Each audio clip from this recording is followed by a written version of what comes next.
sí, nuestro invitado. Ahora sí vamos a dar la bienvenida al licenciado Alfredo Vallarino con nosotros esta noche.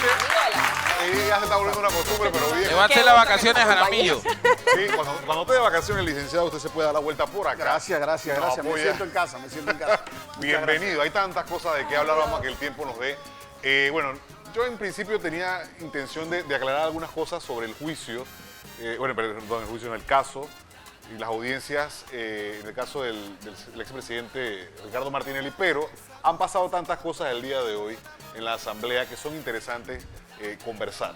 Yo quiero empezar por lo primero y es el discurso del presidente. Su análisis, su reflexión sobre el discurso del presidente. Hizo interesante, habló de Colón. En Colón viene no solamente que van a terminar para noviembre toda la renovación, sino dijo que estarían construyendo una planta de qué era la cosa. Ellos están haciendo todos los temas para recolectar las aguas y las cuestiones de Colón, ¿no? Sí. Pero, bueno, ante todo, buenas noches, saludos. Mira, te cuento, yo la verdad es que vi el discurso del presidente y al ver un presidente que al quinto año ya empezando, todavía esté prometiendo, ya es algo que llama la atención. Cuando el presidente dijo que él podía resumir su gobierno en una palabra y dijo paz, yo pensé que estaba echando un chiste. Yo realmente pensé que había algo de ¿Considera usted que no está dejando un país en paz, conciliado el presidente? A ver, el presidente había recibido un resultado que yo en 47 años no he visto. Ese resultado, yo he visto presidentes perder una asamblea, pero no he visto jamás a un presidente perder una asamblea por 34 votos de diferencia. 34, él perdió una asamblea 50 votos versus 16. Y eso manda un mensaje muy claro de cuán contundente está siendo ahora mismo la polaridad política. Cuando hablas de paz al presidente es como cuando lo dejan a una persona como cuidando una máquina, a un país, y le dicen no toques nada, que ella solita va a seguir andando. Y se pone a trastear absolutamente todo lo que tenemos. Eso, en mi criterio, hizo el presidente con el país. Se puso a hacer una serie de cosas y precisamente a quitar la paz en el país. Ahora, hay algo que no deja de ser cierto y es que toda esta tensión que tiene ya la Asamblea y el Ejecutivo, incluido con la Contraloría, viene a raíz de la famosa designación de las magistradas. Correcto. De las figuras que deberían ser ratificadas. Y te diría que no solamente con la designación, sino con la terquedad de hacer esa específica designación que todo el mundo sabía que eran designaciones vinculadas al Ejecutivo y que por ende no eran designaciones sanas para el órgano judicial. Esa terquedad produce que él casi que en un nivel de rofeo, por así hablarlo en buen panameño, le dice a la Asamblea, lo pasan o lo pasan. Porque yo digo. Y estando en un año pues preelectoral, quizás no hizo el cálculo debido de que sus amenazas no le iban a terminar resultando en la forma que él quería. Eso se traduce en que una asamblea logre posicionarse en una forma institucional. Y aquí quiero hacer una salvedad. Yo no pienso que los diputados en general son ningunos santos. Claro. Yo no pienso que ahí no hay muchos que tienen que explicar muchas cosas. Sin embargo, lo que sí produce algo muy positivo para el país es que en efecto haya lo que manda la Constitución, que es una separación de los órganos. Nosotros por muchísimos años habíamos vivido un país en donde el órgano legislativo eran casi los notarios de lo que el presidente dijera. Y eso causa descontrol porque el presidente ya no tiene absolutamente ningún control. Para tener eso precisamente, porque a mí me da risa cuando ellos dicen ahora que van a investigar este uso de las partidas 080 y las partidas 172. El país tiene que estar claro. Los diputados no pueden hacerse esas partidas por ellos mismos. Eso pasa por una esas partidas no es que control. pasan. Esas partidas nacieron en la presidencia de la República, nacieron del Consejo de Gabinete, nacen en un Ministerio de Economía y Finanzas, pasan por Contraloría. Durante 4 años estuvieron en eso. Yo personalmente estuve en otro canal hace un año haciendo denuncias específicas sobre el uso de esto. Fuimos y empapelamos la Procuraduría General de la Nación con las publicaciones que estaba haciendo el diario La Prensa sobre todo lo que estaban haciendo. Y en ese momento no se movió la Procuradora, no se movió la ANTAI, Ahora, no diputado, se movió la Contraloría. Esta es la famosa frase de pan y circo. ¿Por qué? Porque ahora nos encontramos en un panorama en que el Ejecutivo va a necesitar de la Asamblea para un monto interesante para ejecución en el país. Ya lo dio a conocer el presidente, necesita que son 300 millones de dólares. 300 millones están solicitando en la dispensa. Esto, exactamente, o sea, esto es interesante. Obviamente los diputados dicen, bueno, hasta ahí podemos nosotros, se puede considerar, pero hay un tirijala todavía, porque está la advertencia por parte del Contralor de seguir, ya hay procesos. Sí, mira, iniciados. si el presidente dijo algo que a mí me llamó la atención y que yo creo que es positivo, es que él dijo que lo que mucha gente llamaba crisis institucional era algo como democracia funcional o algo así lo llamaban. Algo así, sí. Y eso es cierto, esa parte que dijo el presidente es algo que nosotros tenemos que considerar. No estamos acostumbrados a ver un órgano de la Asamblea que no necesariamente tiene que ser, por así decirlo, un bloqueador de todo lo que haga el órgano ejecutivo, pero sí un controlador. Pero no dócil. No, un controlador. Okay. Y dentro de ese control tiene que ser algo demandar, tiene que pedir que le expliquen situaciones. No puede llegar cualquier ministro como llegaba antes y dice, denme 50 millones, denme 300 millones. Ahora, esas cosas se van a tener que explicar. Por el otro lado, en sentido contrario, también va a servir porque lo que no queremos que se gaste la plata en la Asamblea, pues ya vemos que esto también produjo hacia ese lado algo positivo. Ya no le están dando esas partidas a los diputados, no le están dando esas partidas en la 172. Así que por ambas vías, el hecho de que estén divididos hace que esa separación de poderes tengan que empezar a buscar cómo trabajar de manera armónica. Porque ¿qué dice la Constitución? En el artículo 2 dice que se tiene que trabajar de manera separada, pero en armónica colaboración, pero cada uno en lo suyo.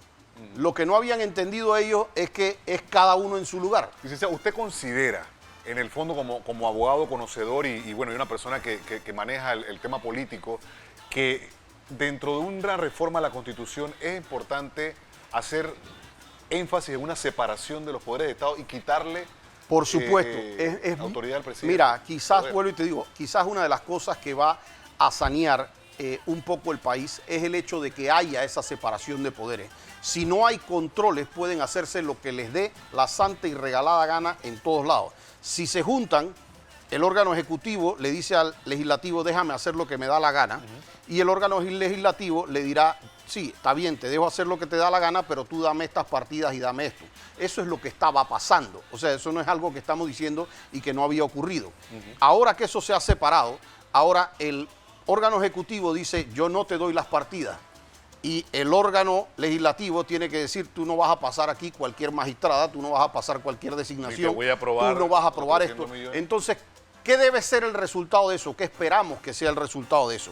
Bueno, puede pasar dos cosas. O la gente es demasiado intransigente y nos lleva a un choque como país absolutamente innecesario, o la gente dice, tengo que empezar a proponer ciertas cosas que sean correctas. Entonces vamos a buscar a través del pacto de los sindicatos, de los empresarios, etcétera, vamos a presentar a los mejores candidatos para magistrados, para fiscales, para el canal, etcétera, que van a tener tanta popularidad que la Asamblea difícilmente me los va a rechazar. Eso sería interesante. Y por el otro lado, cuando viene el Ejecutivo a buscar sus a buscar lo que viene a buscar sus presupuestos, a que le expliquen, pues no puede venir y decir, dame 300 millones de dólares más. Tienes que decirle, señores, ¿por qué este gobierno está manejando 35.000 millones más que el gobierno anterior y todavía no les alcanza la plata? ¿En qué es que ustedes se la están gastando? ¿Cómo es que este gobierno tiene 35.000 millones más que el gobierno anterior y dónde están las obras de este gobierno? Entonces, cuando eso pasa, con pequeñas cosas como lo que tú mencionaste hace un momento, como por ejemplo la Defensoría del Pueblo, pues nosotros tenemos que tomar una decisión si eso nos tiene que seguir costando 4 o 6 millones de dólares al año. Si nosotros, ¿por qué tenemos que seguir haciendo ese tipo de gastos? Claro. En los gastos de funcionamiento, los de viajes, los de carros nuevos, los 7 millones de dólares que han invertido en un avión presidencial que tiene 3 años parado en Miami. Entonces, ese tipo de cosas, cuando a uno le dicen, bueno, es que ya he hecho toda la contención del gasto y lo he podido tratar de llevar a lo mínimo, todavía necesitamos tanta cantidad de plata. Más. Claro. Tenemos una pausa, vamos a la pausa, pero el licenciado se queda con nosotros, dígame. Entonces sí, puedes confirmar, pero nos decían los vecinos del área de Santana de un incendio en calle Estudiante. Déjeme verificar Ahí, eso. verifícate. Mientras averiguamos eso, el licenciado todavía permanece con nosotros para continuar esta conversación. Bueno, esta famosa planilla, la 080, que ahora nos enteramos que también las instituciones, o sea, los ministerios la tienen. Sí, es correcto. ¿Cómo va a quedar este tema? ¿En qué puede parar un tema como este cuando...? Mira, las investigaciones son buenas, las investigaciones simplemente tienen que hacerse en la forma en que la ley las prevé. Nosotros defendemos que quien tenga la competencia para hacer la investigación es quien debe hacerlo. Si nosotros nos enteramos que hay una planilla irregular, por hacer un ejemplo, en la presidencia de la República, y nosotros de repente vemos el corregidor de San Francisco que va a investigar esas partidas, por más que todo el mundo quisiera que lo investigara, que fuera el corregidor el que metiera preso al presidente, el que hiciera, no lo puede hacer porque claro, no no es su tiene la competencia. facultad constitucional y legal para hacer eso. Es lo mismo que ocurre con el Contralor. No es que no queremos que se haga la investigación, es que quien tiene que hacer la investigación, una investigación forense, tiene que venir peticionada por la Corte Suprema de Justicia, que es quien la Constitución dice que tiene que investigar. Si eso se hace de cualquier otra manera, se va a ver valiente, se va a ver que la gente quiere Pero que fue el investigue, Contralor pero a la- se va a anular. Pero fue el Contralor a la Corte hace poco a presentar unas denuncias. Bueno, eso sí es correcto. Ok. Eso es lo que tenía que haber hecho el Contralor en primera instancia. Él presenta la denuncia en base a lo que él tenga de hallazgos y entonces la Corte tiene que decirle, cuando considere que tiene elementos para investigar, va a mandar un fiscal y ese fiscal le va a decir, ordene a esta persona, yo necesito una auditoría forense de este diputado en particular. Ahora, Así debe licenciado, ser. Hay cosas que, como dicen por ahí, puede que sean incorrectas, o sea, que no son ilegales, pero sí inmorales. Sí. Por ejemplo, la utilización de estas planillas, en el qué se utilizan y para qué. Ya sabemos todo, la chorretía de promotores deportivos, culturales, sociales, comunitarios, lo que le quieran llamar, y ya nos explicaron que el nombre de la partida es este. O sea, Es no hay un correcto. cargo que si yo soy comunicador, yo fuese relacionista público, te vamos a adjudicar esta ¿cómo se llama? ¿Qué título? No, lo acabo de decir, la partida. La partida. Que ganas tanto porque ese es lo que tenemos ahí. Es correcto. Pero, por ejemplo, yo tuve aquí a la diputada Atenas Atanasiades. Sí. Conversamos con ella. Ella, pues, de forma muy valiente, no solamente fue a la Contraloría, vino aquí a conversar con nosotros el tema, pero ella me mencionaba cosas como que, por ejemplo, en su circuito habían comunidades en donde faltaba nombrar a una persona para un cargo del Meduca, o sea, alguien Es que correcto. trabaja en una escuela. Sí. De pronto a alguien del Ministerio de Salud. O sea, ¿esto es correcto? Mira, ¿Esto es posible que pueda pasar? ocurre y ocurre de esa manera. Si es correcto que debiera pasar así, en mi criterio, no. Si debería ordenarse, tiene que ordenarse. ¿Qué pasa? Eso es un procedimiento que viene histórico, de 25 años para acá. Es decir, eso no pasó con Yanivel Ábrego, no pasó con esto, no pasó con Popi, tiene años ocurriendo. Debe corregirse, es algo que tiene que hacerse.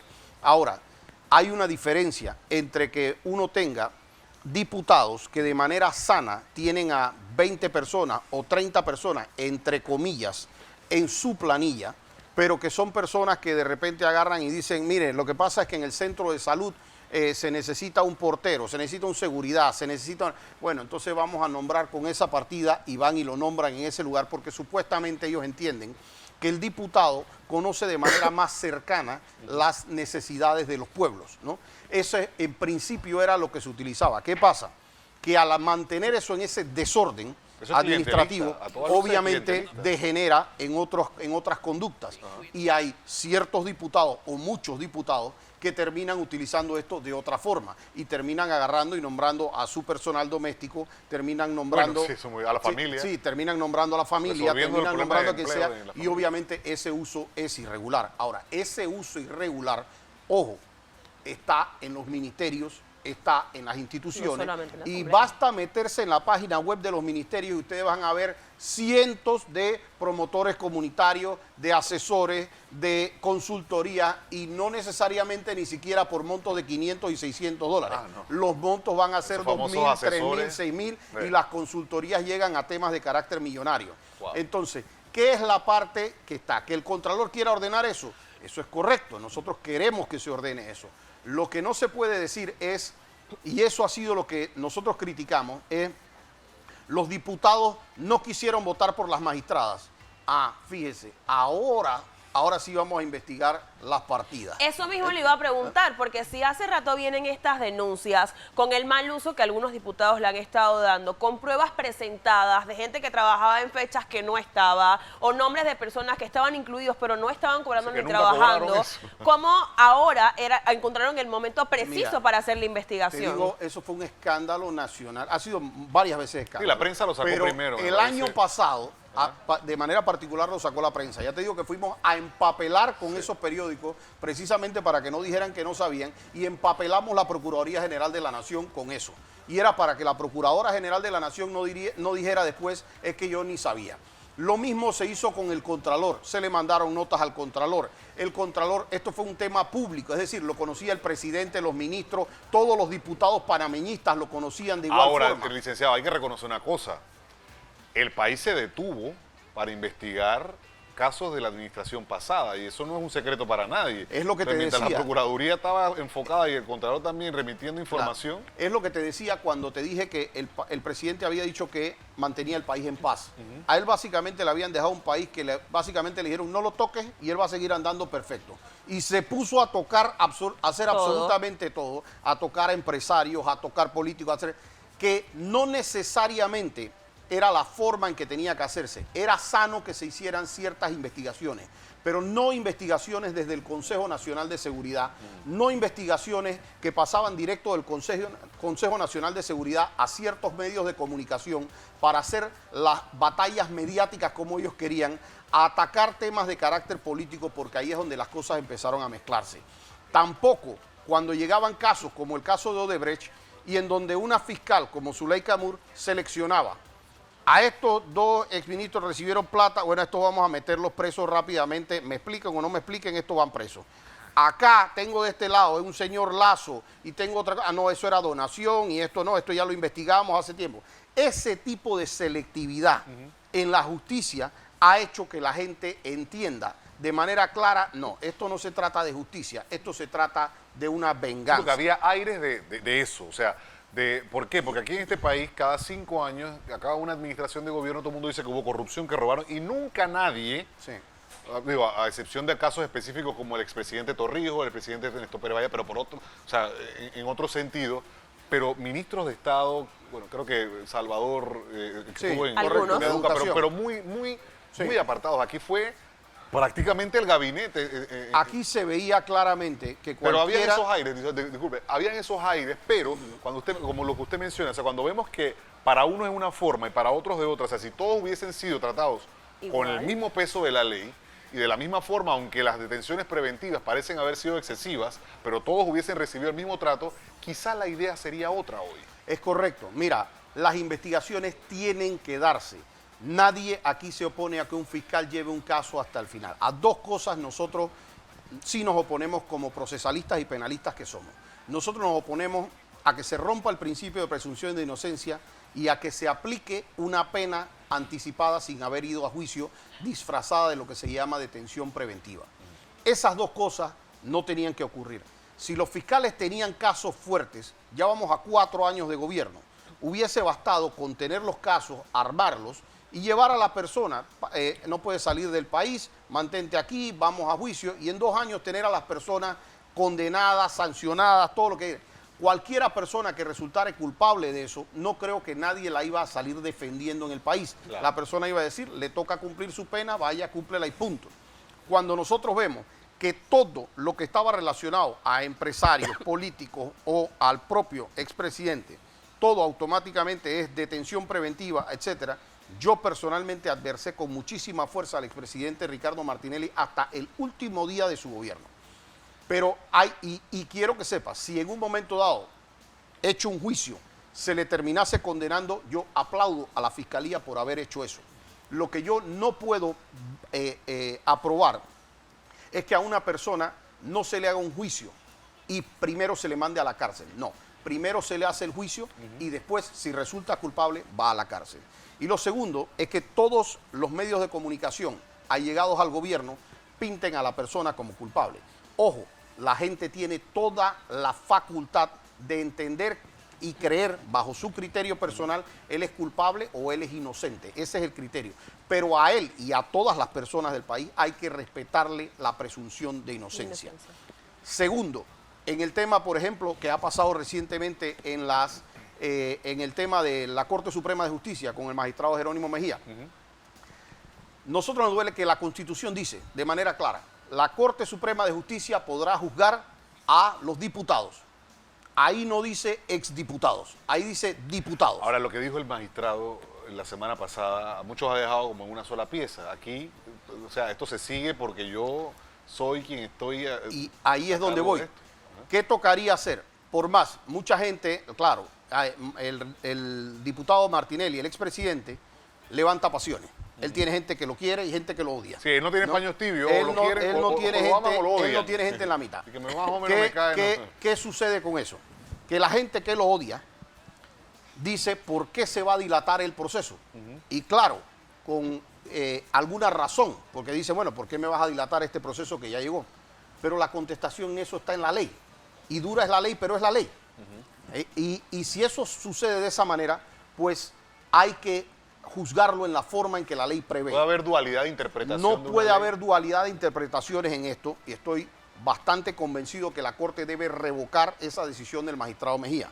El magistrado Mejía dijo que él interpretaba que él ya no era diputado del Parlacén porque faltaba cumplir un requisito. Nosotros salimos cuestionando esa decisión al día siguiente, no por el expresidente como Colegio Martinelli, Nacional de Abogados, aquí como tuvimos. Colegio Nacional de Abogados, como Asociación Panameña de Abogados Penalistas, cuestionamos eso y en efecto tuvimos la razón. El presidente del Parlamento Centroamericano salió al día siguiente diciendo, no, este señor ya no es miembro del Parlacén. Bastaba la comunicación, el señor Ricardo Martinelli ya no es parlamentario. La segunda mala interpretación que hizo el magistrado Jerónimo Mejía, es decir, si él ya no es, aunque ya no sea diputado, igualito lo juzgamos en la Corte Suprema de Justicia. Y nosotros tenemos que entender que a nosotros nos da exactamente igual, con el mayor respeto a la familia y todo lo demás, pero nos da exactamente igual si el señor Martinelli termina condenado o termina inocente. Pero lo que sí tenemos que hacerlo dentro de un proceso. Y el proceso manda que si él es exdiputado, ese proceso tiene que ir a la justicia ordinaria. Ahora, mañana a hay una esos audiencia. tribunales. Si Jerónimo Mejía quiere hacer una interpretación distinta, esa interpretación no está acuerpada por la Constitución Nacional. La Constitución Nacional dice que la Corte Suprema de Justicia juzga únicamente a diputados, no a exdiputados. ¿Qué pasa con la otra esfera que tiene la responsabilidad de asumir ese juicio, ese juzgamiento? Bueno, si te fijas, ¿no puede reclamar algo? Si te fijas, el expresidente, la defensa del expresidente trató de hacer una apelación. Y él dijo, que ese fue otro error. Él dice, yo no tengo superiores, así es que yo no voy a recibir apelación. Y hay ciertas cosas. Primero, el magistrado Jerónimo Mejía, como magistrado, no tiene superiores, pero como juez especial, como en funciones de juez especial, él tiene superiores y es el Pleno, porque el recurso de apelación se presenta ante el Pleno y por definición en el Código dice el recurso de apelación es un recurso que se presenta ante los superiores. Entonces, sí entiendo que la defensa del expresidente Martinelli ha presentado un recurso de hecho y un amparo de garantías constitucionales y es nuestro criterio que eso debe variar, porque fíjate que si la tesis de Mejía se aceptara como cierta, entonces, por ejemplo, casos como, vamos a decir, el del señor Mulino, ahorita mismo está yendo a juicio. Vamos a poner que ese caso fuera a juicio. Entiendo que ese caso se acabó, pero por poner el ejemplo, que ese caso estuviera yendo a juicio en un juzgado segundo de circuito y el señor Mulino terminase electo presidente de la República. Según la tesis de Mulino, el juzgado segundo tendría que seguirlo juzgando porque él ya lo había llamado a juicio. Y eso no tiene absolutamente ningún sentido que se diga que era porque aquí nadie habla de prórroga de competencia, que es lo que él habló, y es materia civil. Aquí se habla de pérdida de competencia, porque el Pleno tenía competencia hasta cierto momento para poder tomar el caso. Es como si fuera la Asamblea, y la Asamblea decide abrirle un caso a Juan Carlos Varela, y se empieza a juzgar. Y resulta ser que llega el 1 de julio y él deja de ser presidente. La Asamblea no puede seguir juzgando a Juan Carlos Varela. Es tan sencillo como eso, se acabó. Licenciado, siempre interesante escuchar las explicaciones, son muy claras, queda el panorama bastante despejado sobre algunos asuntos. Vamos a ver mañana, entonces se retoma esto a las 9 de la mañana. Vamos a estar pendientes, obviamente, a través de la cobertura de Next Noticias. Gracias, licenciado, por A la acompañar. orden. Saludos a Señor todos. Paparazzi,